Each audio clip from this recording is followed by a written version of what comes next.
Bonjour, c'est Clémentine Portier-Kaltenbach. Soyez les bienvenus au cœur de l'histoire.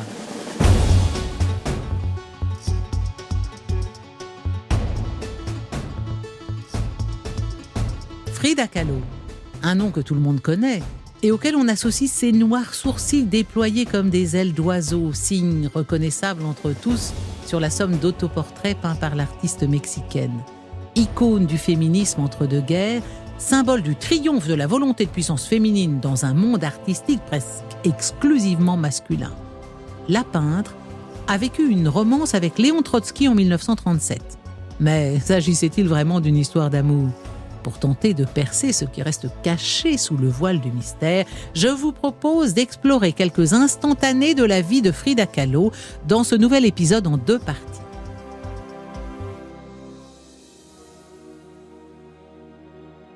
En 1919 s'est tenue au musée Fabergé de Saint-Pétersbourg une exposition intitulée « Viva la vida », consacrée au couple d'artistes du XXe siècle le plus célèbre en Russie, Frida Kahlo et Diego Rivera. Dès le début des années 30, les deux peintres ont acquis une solide notoriété en Union soviétique. Ils sont considérés pour leur talent et surtout pour leur engagement au sein du Parti communiste mexicain. À cette époque, être communiste est un sésame pour qui veut accéder à la gloire dans l'ancien empire des tsars. Qu'importe le talent, pourvu qu'on ait la carte du parti. L'œuvre d'art n'a de valeur que si elle vient participer à l'émancipation des classes laborieuses.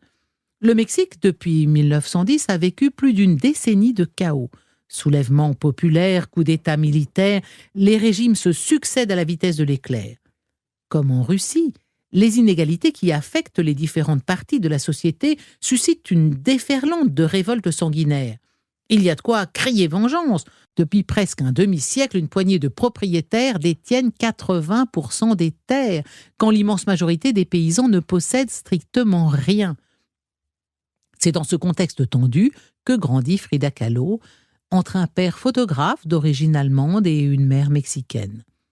Avant sa rencontre à 15 ans, avec celui qui deviendra son mari, le célèbre peintre Diego Rivera, elle vit une enfance heureuse, à peine assombrie par une poliomyélite qui lui laisse la jambe droite atrophiée. À Coyoacán, où elle grandit, son regard s'enivre de l'orgie de couleurs qui font le charme tout exotique de cette petite ville de la banlieue sud de Mexico. Elle fréquente la meilleure école du Mexique, s'entoure d'un grand nombre de copines et copains. On apprécie la bonne humeur, la gentillesse, l'humour et la conversation parfois franchement crue de celle qui se surnomme elle-même « jambe de bois ». Voici un message adressé à son amie Adelina Zendejas lors de l'année scolaire 1922-1923. Si tu veux bien arrêter de jouer les poltronnes et les froussardes, fais-toi la malle et viens à l'amphithéâtre. Le génie ventripotent est en train de peaufiner une fresque. Il a promis de nous expliquer de quoi ça parle et qui ont été ses modèles pour les personnages. Ta pote Frida Jambe de Bois de Coyoacán des Coyotes. Le génie ventripotent, c'est Diego Rivera, qui réalise à ce moment-là une fresque pour l'école qu'elle fréquente. Elle a 15 ans, il en a 36.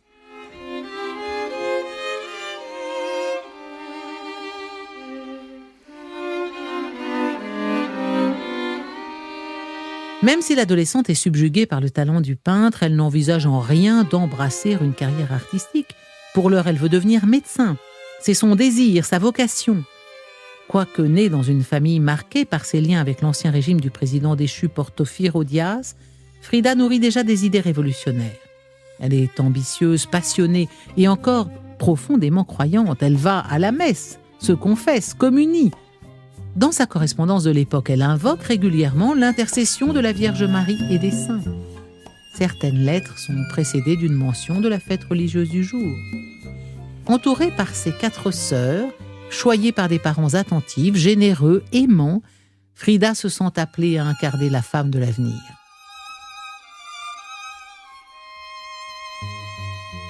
Elle veut aimer, sentir, travailler, voyager, régner à l'égal des hommes. Son visage va prendre la tournure de ses aspirations à l'égalité des sexes, avec ses traits rugueux, arborant des sourcils noirs et épais, et cette très fine moustache qu'elle ne manquera jamais de revendiquer dans ses photographies. Pourtant, la femme en elle n'abdique en rien sa féminité. En témoigne son regard, habité par une infinie tendresse, et ce délicat port de tête qui, pour ses amants, seront tout à la fois ceux d'une mère, d'une enfant ou d'une sœur.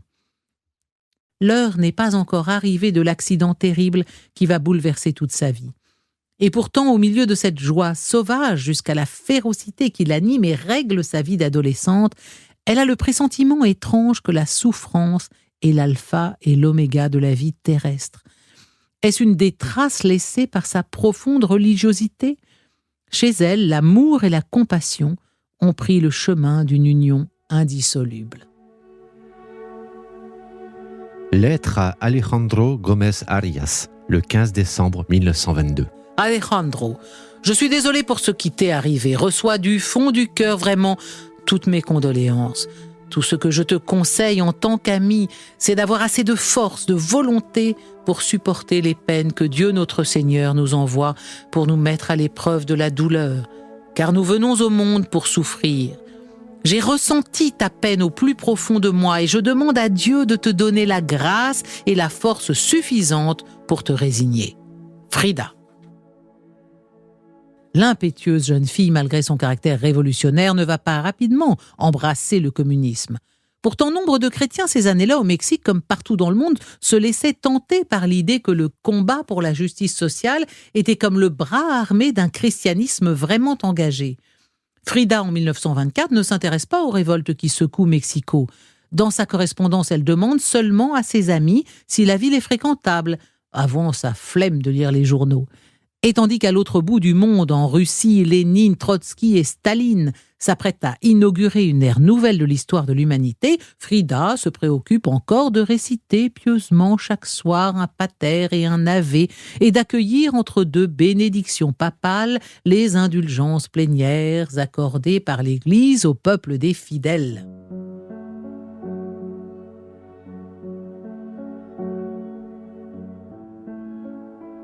J'ai eu 2 accidents dans ma vie. L'un à cause d'un bus, l'autre ce fut Diego. Diego, ce fut de loin le pire. Le 17 septembre 1925, alors qu'elle revient de cours, son autobus percute un tramway. Elle échappe de peu à la mort, mais se trouve très gravement blessée. Ses fractures se comptent par dizaines. Une rampe métallique l'a transpercée de part en part depuis le dos jusqu'au bas-ventre, fracassant 3 vertèbres, déchirant son pelvis et son sexe, son pied étant bouilli. Armée de son optimisme habituel, elle pense pouvoir retrouver rapidement une vie normale. Mais les semaines, les mois passent, augmentant ses souffrances. En mars de l'année suivante, les médecins lui apprennent qu'elle va devoir être appareillée pour se déplacer sans danger. Je suis toujours malade, je maigris beaucoup. Le médecin est d'avis qu'il faut me poser un corset en plâtre pendant 3 ou 4 mois au lieu de cette gouttière qui fait peut-être un peu moins mal que le corset mais qui donne de piètres résultats. Comme il faut y rester des mois, les malades se blessent et les plaies sont plus faciles à soigner que la maladie. Le corset va me faire horriblement souffrir parce qu'il doit être bien ajusté et pour me le poser, il va falloir me suspendre par la tête jusqu'à ce qu'il sèche. Sinon, ça ne servirait à rien tellement ma colonne est déglinguée. Alors, en me suspendant, ils vont faire en sorte de me redresser le plus possible et je te passe les détails. Bref, tu peux imaginer ma souffrance et celle qui m'attend. Si je casse pas ma pipe d'ici là, on me posera lundi à l'hôpital français. Le seul avantage de cette saleté, c'est que je pourrais marcher, mais vu à quel point j'ai mal à la jambe quand je marche, l'avantage s'avère être un inconvénient. En plus, je risque pas de sortir dans la rue avec cette dégaine où j'atterrirai à l'asile à coup sûr. Si jamais par malheur le corset ne donnait aucun résultat, alors il faudrait m'opérer. Et l'opération consisterait toujours, d'après ce même docteur, à m'enlever un bout d'os dans une jambe pour le mettre dans la colonne. Mais avant que ça arrive, tu peux être sûr que je me serais auto-éliminé de la surface de la Terre. Voilà à quoi se réduit mon existence. Rien de nouveau sous le soleil. Je m'ennuie avec un « E » comme « et merde ». On lui confectionne un lit pourvu d'un miroir en guise de baldaquin qui lui permet de se voir quand elle est allongée. Au fil des jours, elle va laisser son ancienne vie et ses aspirations au métier de médecin. Et puisqu'elle ne se débrouillait pas trop mal en dessin, eh bien, elle peindra. Elle n'aura pas à chercher longtemps un sujet d'inspiration. Il lui suffit d'ouvrir les yeux quand elle est étendue sur son lit de souffrance. Le miroir lui renvoie ce visage qui deviendra son principal modèle. Comme si cet accident avait été la mauvaise étoile qui annonçait une série de malheurs, les parents de Frida sombrent dans une profonde dépression. Son petit ami la laisse tomber. La famille manque d'argent. Elle est obligée de vendre ses peintures pour payer ses radios, ses soins et les interventions chirurgicales. Cette accumulation d'épreuves a eu raison de sa foi. Elle ne parle plus de Dieu.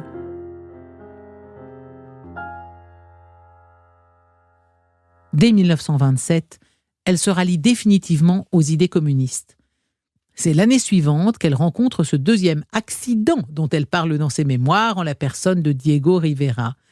Elle connaissait le personnage, admirait son œuvre, elle a décidé de lui montrer les siennes. Diego est conquis.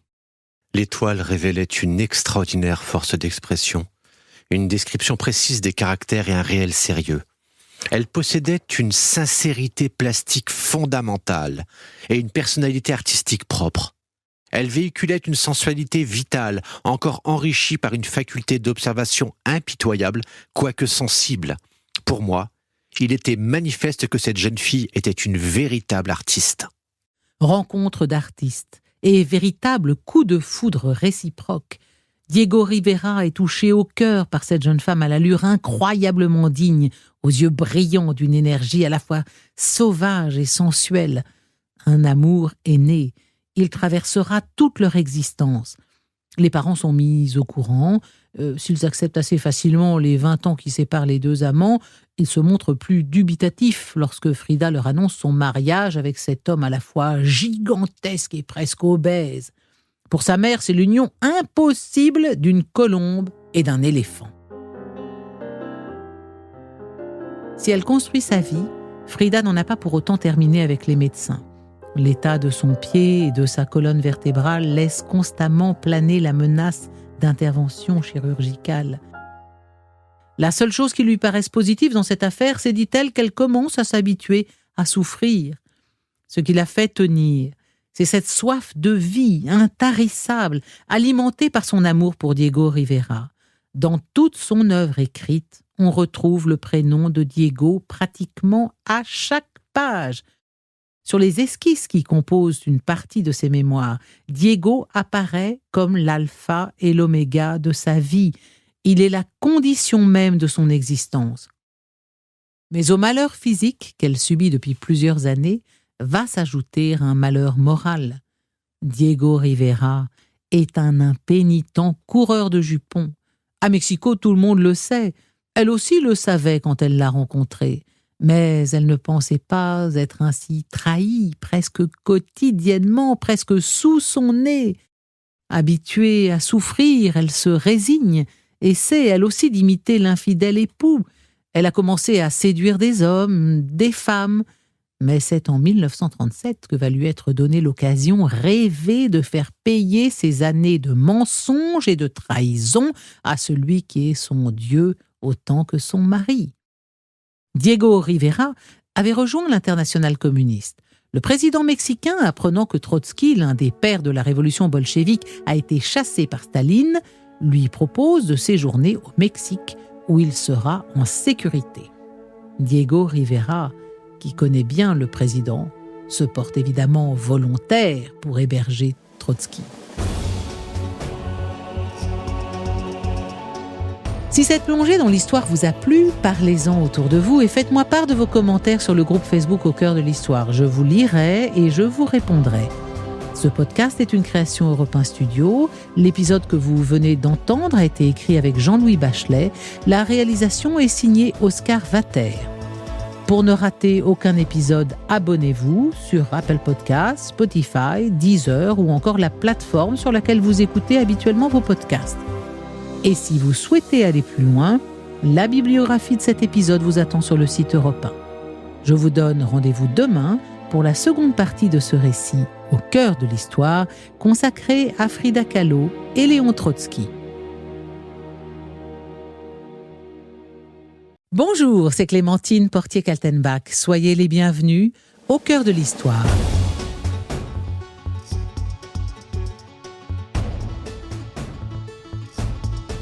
Frida Kahlo, un nom que tout le monde connaît et auquel on associe ses noirs sourcils déployés comme des ailes d'oiseau, signe reconnaissable entre tous sur la somme d'autoportraits peints par l'artiste mexicaine.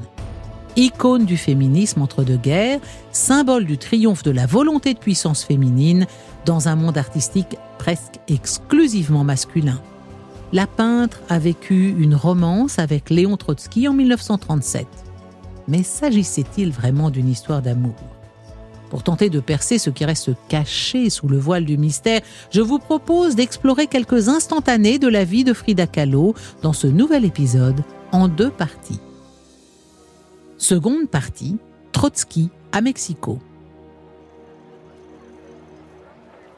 Le 9 janvier 1937, Trotsky et sa femme Natalia débarquent à Veracruz. Par ce genre de hasard qui participe à la fatalité, Diego Rivera est à l'hôpital ce jour-là. C'est donc Frida qui se charge d'accueillir le couple. L'instant est solennel. L'un des pères d'Octobre Rouge, idole de tous les membres de l'Internationale, est ici, devant elle. Comme toujours, sa posture est digne, avec cette hauteur qui fera dire plus tard à un critique de Moscou « Cette femme a le maintien d'une tsarina ». Trotsky, habillé on ne peut plus élégamment, a plus l'allure d'un lord anglais que d'un représentant du prolétariat. Les hôtes se transportent à la Maison Bleue, maison d'enfance de Frida et demeure du couple Rivera. Les autorités qui ont accompagné le projet d'hébergement ont pris toutes les mesures de sécurité nécessaires au bon déroulement du séjour. Des plantons font la ronde autour du domaine, qui a été entouré d'une barrière. On a posé des muselières aux fenêtres. Diego a même acheté la maison voisine pour être certain qu'aucun importun ne viendra y loger. On n'est jamais trop prudent. Les jours passent. Une amitié est-elle née entre Trotsky et Frida Kahlo ? En communiste fervente, elle admire l'homme, c'est certain. Il ne faudrait pourtant pas se bercer d'illusions. Parmi les trahisons de Diego qui ont meurtri Frida, il en est une qui va laisser une trace indélébile dans son cœur, lorsqu'elle a appris que Rivera la trompait avec sa propre sœur, sa sœur cadette, adorée entre toutes, Christina. Dans une lettre, elle confie sa souffrance à son médecin. « Vous savez tout ce que j'ai enduré, je crois que vous comprendrez ma situation, même si je vous épargne les détails. Je n'avais jamais autant souffert et jamais je n'aurais cru devoir supporter tant de malheurs. Vous n'imaginez pas dans quel état je suis et je sais qu'il me faudra des années pour faire le ménage dans ma tête. En premier lieu, c'est une double peine, si je puis m'exprimer ainsi. Vous savez mieux que quiconque ce que Diego signifie pour moi. Et d'un autre côté, Christina était la sœur que j'aimais le plus. Croyez-moi, si je vous raconte par le menu les dessous de l'affaire, vous allez prendre vos jambes à votre cou avant d'avoir fini de lire cette lettre. En plus, je ne voudrais pas que vous pensiez que je suis une commère et que j'aime noircir le papier avec des ragots inutiles. Mais ça fait longtemps que je voulais vous écrire et vous dire ce qui se passe, sachant que vous êtes les seuls à pouvoir comprendre pourquoi je vous raconte tout ça et pourquoi je souffre autant. Je vous aime trop et j'ai trop confiance en vous pour vous cacher le plus grand malheur de ma vie. C'est toute ma vie qui est touchée, je suis complètement seule. » Frida sait que son volage époux est en pamoison devant Trotsky. Et il ne lui a pas non plus échappé qu'elle n'a pas laissé son hôte indifférent. Natalia, la femme de Trotsky, ne soupçonne rien, même si elle connaît le penchant de son mari pour les femmes, et puis il n'a pas loin de 60 ans quand Frida n'en a pas 30. Pourtant, insensiblement, à l'insu de tous, Frida et Trotsky vont nouer une relation qui apparaîtra d'abord comme simplement amicale. On s'échange des livres, on se promène. Seul détail pourtant d'importance, on se parle en anglais, langue que Natalia ne connaît pas. Après coup, elle se souviendra lorsqu'elle prêtait l'oreille à la porte derrière laquelle les nouveaux amis étaient censés parler politique, avoir entendu 100 fois prononcer le mot « love », qu'il n'était nul besoin de traduire. Si Frida, toujours maîtresse de ses sentiments, ne laisse rien paraître, Trotsky lui perd complètement la tête. Il envoie des messages enflammés à la jeune femme, messages écrits en anglais et glissés dans les livres qu'il lui prête. Il ne s'est pas écoulé une semaine depuis le début de leur histoire que Trotsky, au paroxysme de la passion, attire l'attention de son hôte et de sa femme Natalia, qui voit bien que quelque chose ne tourne pas rond. Frida, de son côté, parle de lui à ses amis dans des termes pour le moins méprisants. El viejo, le vieux, piochitas, barbichette. Et cette confession qui dit tout de ses sentiments réels. Pouf, je suis fatiguée de ce vieil abruti ennuyeux. Le scandale éclate enfin. Natalia, qui a tout découvert, fait un esclandre. Diego a pris ombrage, la première fois depuis que Frida est sa femme. Trotsky est anéanti. Il supplie Frida de ne pas l'abandonner. Il lui fait parvenir une dernière lettre de presque 10 pages où il se répand en mots d'amour désespérés. Peine perdue. Voyant qu'il n'y a plus rien à espérer, il revient à Natalia. Le couple a été transporté dans un autre logement pour mettre fin à l'outrageante romance. Nouvelle lettre de supplication, cette fois-ci adressée à sa femme. L'homme qui, selon Lénine, mettait le verbe « fusiller » dans toutes ses phrases, commet une dernière lettre pour se faire pardonner. Une lettre qui en dit long sur la dignité morale du chantre de la révolution permanente.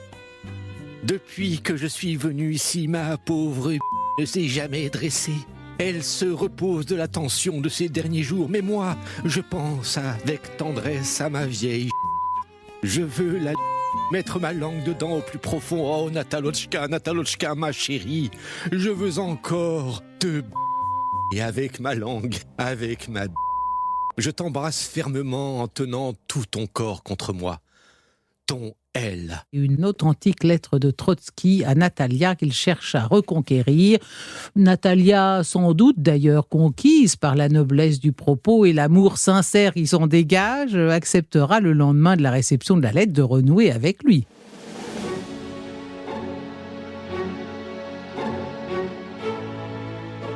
En Russie, les différents biographes de Trotsky se sont intéressés à cette aventure intrigante sur bien des points. Avant sa mort, Trotsky, complètement désargenté, a dû vendre le seul bien qui était en sa possession, les archives de la Révolution. 17 000 pesos, avec lesquels il a acheté une petite maison, pas loin de chez les Rivera. Il se mit à élever des poulets et à planter des cactus. L'amour du cactus devint même chez lui une véritable obsession, au point qu'un de ses biographes russes envisage que cette disposition était sans doute sa vocation véritable. Après tout, son père avait été un riche propriétaire terrien et le petit Léon avait vécu une enfance à la campagne. Il n'en reste pas moins que pour les Russes, Léon Trotsky a troqué l'histoire de l'Union soviétique pour un poulet et un cactus. Le 24 mai 1940, 20 hommes armés firent irruption chez les Trotsky et déchargèrent plus de 200 balles de pistolet sur le couple qui échappa à la mort en se cachant sous le lit. Le tocsin avait sonné une fois. La deuxième fois fut le signe de la curée. Un ancien lieutenant de la garde républicaine espagnole, Ramón Mercader, s'introduisit chez Trotsky. Il souhaitait lui présenter un article sur la récente occupation de Paris par les Allemands. Tandis que Trotsky entreprend la lecture, Mercader lui assène un coup de piolet sur l'occiput. La mort ne fut pas immédiate et survint quelques heures plus tard à l'hôpital. Mercader fut arrêté, emprisonné 20 ans. Une fois libéré, il émigra en URSS où il fut décoré de l'ordre de Lénine pour son exploit. Quant à la presse soviétique, le lendemain de la mort de Trotsky, elle fut on ne peut plus éloquente. Trotsky a été victime de ses propres intrigues, trahisons et mensonges. Ainsi, cet homme méprisable a fini sa vie sans gloire, descendant dans la tombe, le front marqué du sceau abject d'espion international. Cet assassinat dans le quartier même où vit le couple Rivera attire l'attention de la police sur une aventure amoureuse qui de ce fait se trouve revêtue d'une toute autre signification. On interroge Rivera, on fouille la Maison Bleue. Frida intéresse plus particulièrement les autorités. Elle a en effet rencontré le meurtrier de Trotsky quelques années auparavant. Qu'ont-ils pu se dire ? Le soupçon est alimenté aussi par le fait que Diego Rivera avait été chassé d'Union soviétique quelque temps auparavant pour activité anti-soviétique. Son ralliement à la 4e internationale avait-il été une simple posture ? Le fait est que Staline, qui a commandité le meurtre de Trotsky, était devenu bizarrement la nouvelle idole du couple Rivera.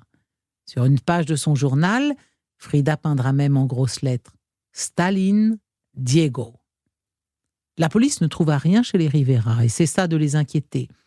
Frida, comme à son habitude, resta stoïque. Elle ne montra pas la moindre peine en apprenant la mort de son amant. Sa correspondance ne révèle rien d'un quelconque chagrin qu'elle aurait pu éprouver. Pour le célèbre biographe de Trotsky, Léonid Tcherniavski, il ne fait aucun doute que Frida n'a jamais eu l'ombre d'un sentiment pour le père de l'armée rouge. Elle a cherché, en commettant un adultère avec l'idole de son mari, à humilier Diego, à se venger de ses nombreuses trahisons. Trotsky a couru après elle comme un gamin, façon de parler, car Frida ne pouvait pas se déplacer rapidement. Mais il est peu probable qu'elle a été sérieusement fascinée par lui. En 1954, peu de temps avant sa mort, déjà enchaînée à son fauteuil roulant, meurtrie par 12 opérations, amputée d'une jambe, Frida Kahlo peint un tableau étrange. Le marxisme donnera la santé aux malades, qui montre Marx jetant ses béquilles. À peu près au même moment, elle a peint une autre toile emblématique appelée « Autoportrait avec Staline ». De Trotsky, nulle trace, ni dans ses souvenirs, ni dans la mémoire. Quant à ce tableau qu'elle lui a dédié à la fin de l'année 1937, ne serait-ce pas une manière de diversion pour détourner les soupçons qui se portent encore sur elle ? La vérité est sans doute beaucoup plus simple. Son journal, commencé quelques années avant sa mort, en dit long sur le secret de son cœur. Il faut lire ces pages marquées par la souffrance et l'inquiétude. Il faut contempler ces aquarelles couleur de sang et de nuit, où le nom de Diego apparaît partout, accompagné parfois de longs poèmes en forme de litanie, où chaque vers commence par le prénom de son mari. Les trahisons avaient été depuis longtemps vengées puis pardonnées. On avait divorcé, puis on s'était remarié un an plus tard.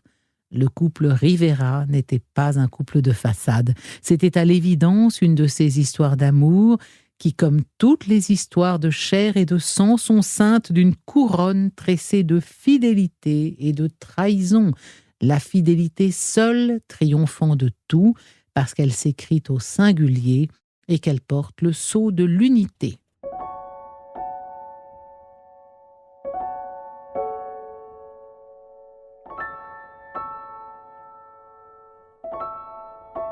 Je te cherche. Je cherche ton corps immense à côté de moi, ton souffle, ton odeur. Ma nuit me répond vide. Ma nuit me donne froid et solitude. Je cherche un point de contact, ta peau. Où es-tu ? Où es-tu ? Je me tourne dans tous les sens, l'oreiller humide, ma joue s'y colle, mes cheveux mouillés contre mes tempes. Ce n'est pas possible que tu ne sois pas là. Ma tête erre, mes pensées vont, viennent et s'écrasent. Mon corps ne peut pas comprendre, mon corps te voudrait. Mon corps, cet aléa mutilé, voudrait un moment s'oublier dans ta chaleur. Mon corps appelle quelques heures de sérénité. Ma nuit est un cœur en serpillière. Ma nuit, c'est que j'aimerais te regarder, chaque courbe de ton corps, reconnaître ton visage et le caresser. Ma nuit m'étouffe du manque de toi. Ma nuit palpite d'amour, celui que j'essaie d'endiguer, mais qui palpite dans la pénombre, dans chacune de mes fibres. Ma nuit voudrait bien t'appeler, mais elle n'a pas de voix. Elle voudrait t'appeler pourtant et te trouver et se serrer contre toi un moment et oublier ce temps qui massacre. Mon corps ne peut pas comprendre. Il a autant besoin de toi que moi, peut-être, qu'après tout, lui et moi ne formons qu'un. Ce poème, écrit en 1939, n'était pas adressé à Trotsky, mais à Diego Rivera. Quelques jours avant sa mort, Frida écrit sur son journal « Mon Diego, mon amour de 1000 ans ». En bas de page, elle écrit de nouveau le prénom aimé en lettres rouge sang si grandes qu'elles paraissent dévorer toute la page.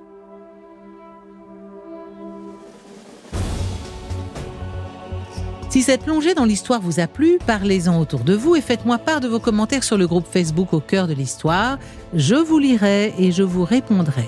Ce podcast est une création Europe 1 Studio. L'épisode que vous venez d'entendre a été écrit en collaboration avec Jean-Louis Bachelet. La réalisation est signée Oscar Vater. Pour ne rater aucun épisode, abonnez-vous sur Apple Podcasts, Spotify, Deezer ou la plateforme sur laquelle vous écoutez habituellement vos podcasts. Et si vous souhaitez aller plus loin, La bibliographie de cet épisode vous attend sur le site d'Europe 1.